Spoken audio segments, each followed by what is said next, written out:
आज हम first chapter start कर रहे हैं। इकाई 1 का फर्स्ट ठोस अवस्था, जिसको कहते हैं सॉलिड स्टेट। पदार्थ, पहले पदार्थ को द्रव्य कहते हैं। पदार्थ या द्रव्य को हम कैसे परिभाषित कर सकते हैं? पदार्थ जो छोटे छोटे अवयवी कणों से मिलकर बना होता है।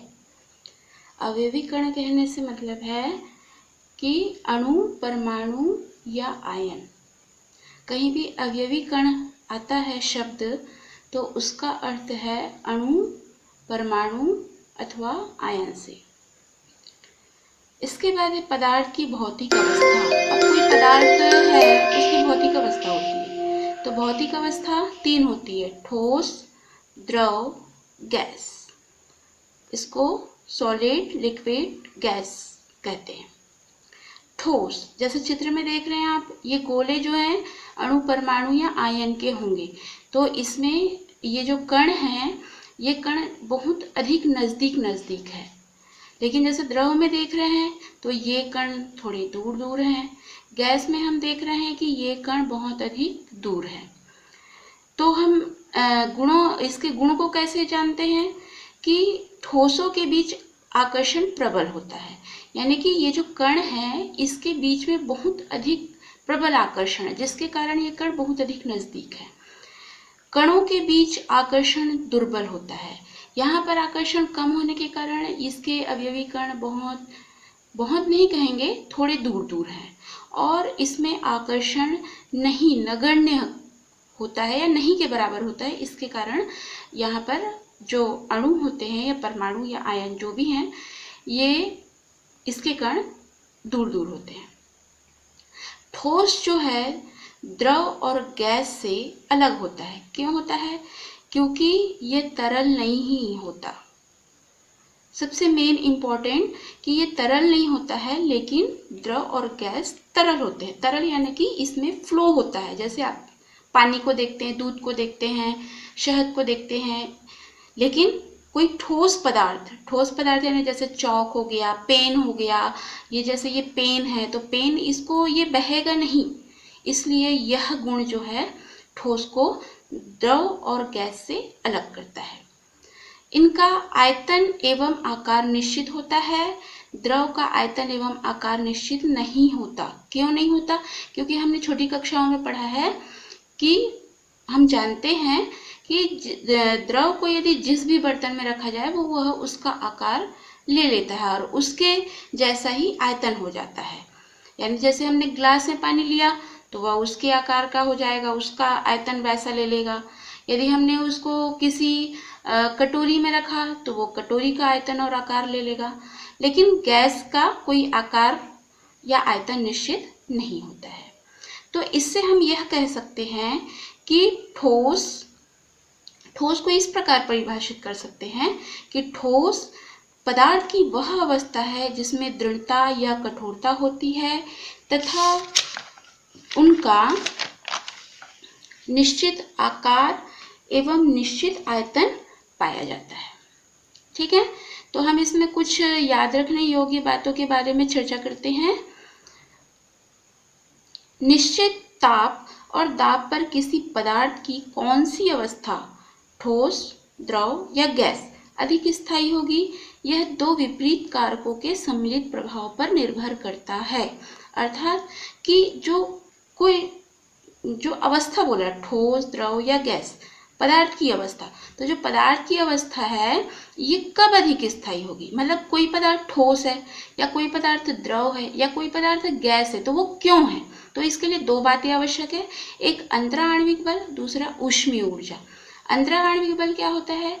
ये बल पदार्थ के अणुओं, परमाणुओं अथवा आयनों को एक दूसरे की तरफ आकर्षित करती है तथा उन्हें समीप रखने को प्रवृत्त रहती है। यानी जिसमें अंतराण्विक बल अधिक होगा, जैसे बोला एक दूसरे की तरफ आकर्षित करती है, मतलब जिसमें अधिक आणविक बल होगा मतलब वो अणुओं को एक दूसरे पास रखेंगे। पास रखने के कारण वह क्या होगा? अत्यधिक ठोस होगा। और यदि अंतराण्विक बल कम होगा तो उसमें वह थोड़ा दूर दूर होगा और बहुत ही नहीं के बराबर होने से वह गैस के फॉर्म में रहेगा। ऊष्मीय ऊर्जा यह ऊर्जा पदार्थ के अणुओं, परमाणुओं अथवा आयनों को तीव्रगामी बनाकर पृथक रखने का प्रयास करती है। मतलब ऊष्मीय ऊर्जा यदि कम होगी तो वह किस फॉर्म में रहेगा? ठोस के फॉर्म में रहेगा। लेकिन ऊष्मीय ऊर्जा जैसे जैसे बढ़ेगी वह क्या होगा? द्रव और फिर गैस। जैसे इसमें बोला तीव्रगामी बनाने की प्रवृत्ति, तो तीव्रगामी बनाकर पृथक रखने का, यानी कि किसको? अणुओं, परमाणु और आयन को। कोई पदार्थ है जिसको हम गैस बोल रहे हैं, तो गैस यानी कि उसमें ऊष्मीय ऊर्जा का मान क्या होगा? बहुत अधिक होने के कारण तीव्रगामी बनेगा, जिससे वो क्या होगा? उसमें इतनी ऊर्जा निहित होगी जिसके कारण से वह गैस प्रवृत्ति रखता है। तो एक बात हम क्या जाने कि निम्न ताप पर ऊष्मीय ऊर्जा निम्न, जिससे पदार्थ के अवयवी कण समीप आते हैं और अंतरा आणविक बल के कारण अवयवी कण एक दूसरे से जुड़ जाते हैं। अर्थात पदार्थ की अवस्था क्या होगी? ठोस होगी। पदार्थ ठोस अवस्था में भी उसके अवयवी कण स्थिर होने के बावजूद अपनी माध्य स्थितियों के चारों ओर दोलन करता है। मतलब कण पास पास हैं, लेकिन कण पास पास रहेगा, लेकिन उसके जो अवयवी कण हैं वो पास पास होने के कारण भी वो क्या होगा? अपनी ही स्थिति पर चारों तरफ दोलन करेगा। आई होप कि आप लोगों को समझ में आ रहा होगा। इसी आधार पर ये था जनरल इंट्रोडक्शन ठोस के बारे में। तो ठोस के हम गुण देखते हैं। अवयवी कण परस्पर अत्यंत प्रबल अंतराण्विक बलों से जुड़े होते हैं। अंतराण्विक बल अधिक होगा, मतलब कि वह पदार्थ कैसा होगा? ठोस होगा। अवयवी कण अत्यंत निविड़ संकुलित होते हैं। अत्यंत निविड़ संकुलित होते हैं मतलब कि ये बहुत पैक होते हैं। मतलब कि इसको हम देखते हैं निविड़ संकुलित, यानी जैसे आप देख रहे हैं इसमें ये बहुत निकट है, इनके बीच में गैप बहुत कम है। इसको हम बहुत अधिक और भी ऐसे यदि इसको बहुत सटा करके यदि इसको बनाते हैं, बहुत पास पास, बहुत नज़दीक, कि इनके बीच कोई गैप ही ना रहे, तो ये और अधिक ठोस के रूप में कहलाएंगे। ठीक है, यानी निविड़ संकुलित अवयवी कणों के मध्य कम से कम रिक्त स्थान का होना, कण जितना पास होगा स्थायित्व उतना ही अधिक होगा।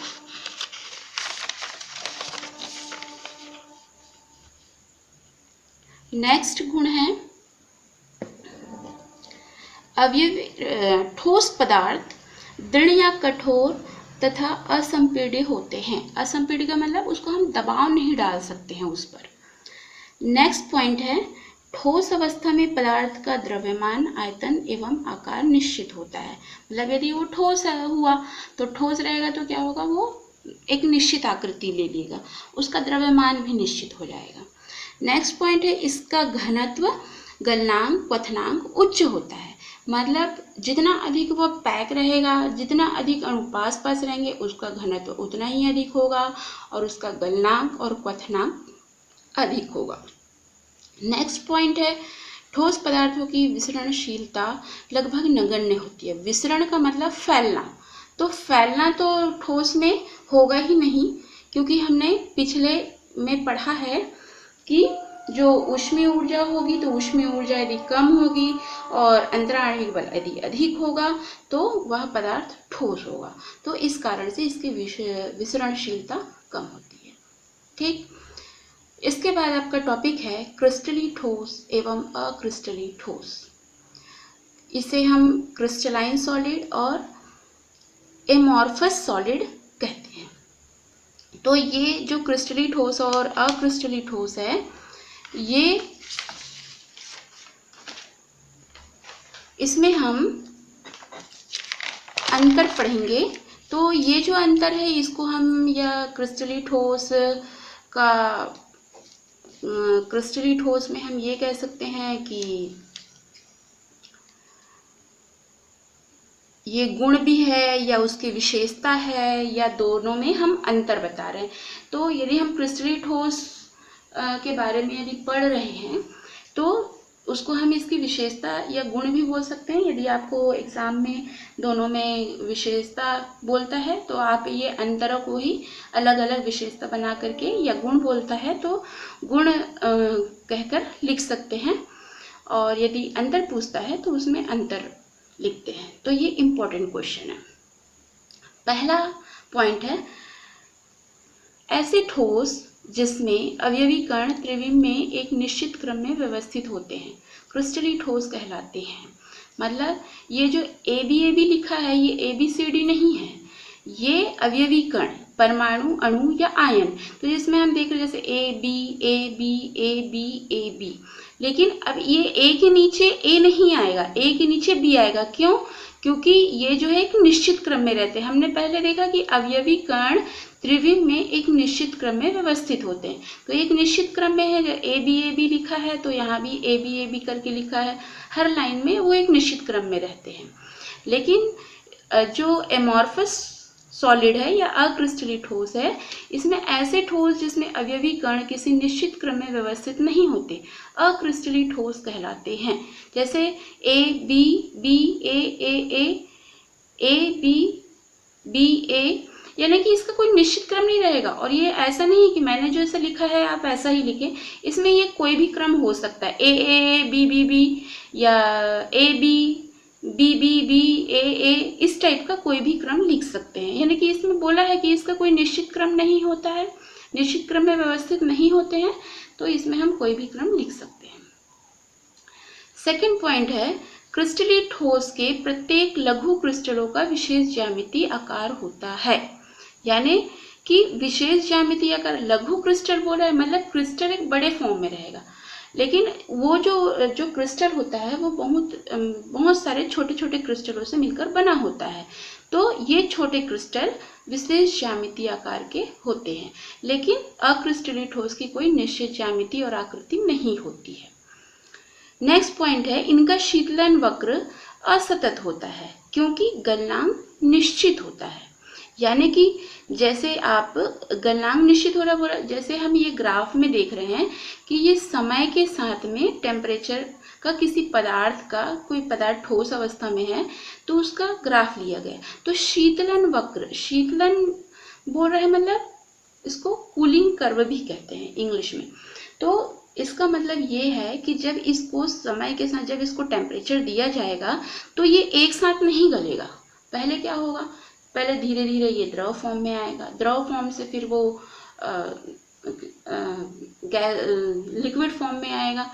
मतलब एकदम से वो ठोस से एकदम ही द्रव में परिवर्तित नहीं होगा, धीरे धीरे होगा, इसलिए इसको असतत कहा है।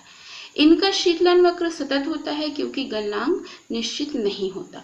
यानी कि ये जो होंगे, जैसे हम प्लास्टिक को जैसे कर रहे हैं, तो प्लास्टिक को यदि हम गर्म कर रहे हैं तो समय के साथ में क्या होगा, एक निश्चित समय पर ये गलेगा। मतलब कि ये धीरे धीरे द्रव फॉर्म में आते जाएगा, मगर इसमें ऐसा नहीं होता, इसलिए शीतलन वक्र असतत और इसमें शीतलन वक्र सतत होता है, ऐसा कहते हैं। नेक्स्ट पॉइंट है विदलन गुण। विदलन गुण का मतलब क्या है कि यदि हम किसी क्रिस्टल को यदि तेज धार वाले औजार से काटते हैं तो काटने पर प्राप्त टुकड़ों की सतह सपाट एवं चिकनी होती है। मतलब यदि हम किसी ठोस को चाकू से या कोई तेज धार औजार से यदि हम काटेंगे तो आप देखेंगे कि उसकी सतह बिल्कुल प्लेन रहेगी। आप किसी वस्तु को काट करके देखेंगे, जैसे NaCl है तो NaCl को यदि हम काटते हैं तो उसके जो क्रिस्टल है उसकी सतह बहुत चिकनी रहेगी। जैसे हीरा है, हीरा को काटते हैं, ग्रेफाइट को काटेंगे किसी तेज औजार से तो उसकी सतह चिकनी रहेगी। लेकिन अक्रिस्टलीय ठोस में जो तेज धार वाले औजार से काटने पर प्राप्त टुकड़ों की सतहें अनियमित तथा रुखड़ी होती है। जैसे आप मान लीजिए कि प्लास्टिक है या कांच है, उसको जब हम तेज धार के टुकड़ों से यदि काटते हैं तो उसकी सतह कैसी होगी, अनियमित होगी, रुखड़ी यानी कि खुरदुरी टाइप की।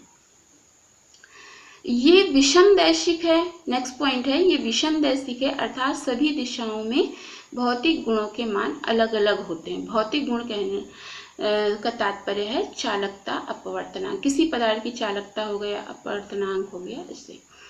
और अक्रिस्टलीय ठोस में यह समदैशिक है, अर्थात सभी दिशाओं में भौतिक गुणों के मान समान होते हैं।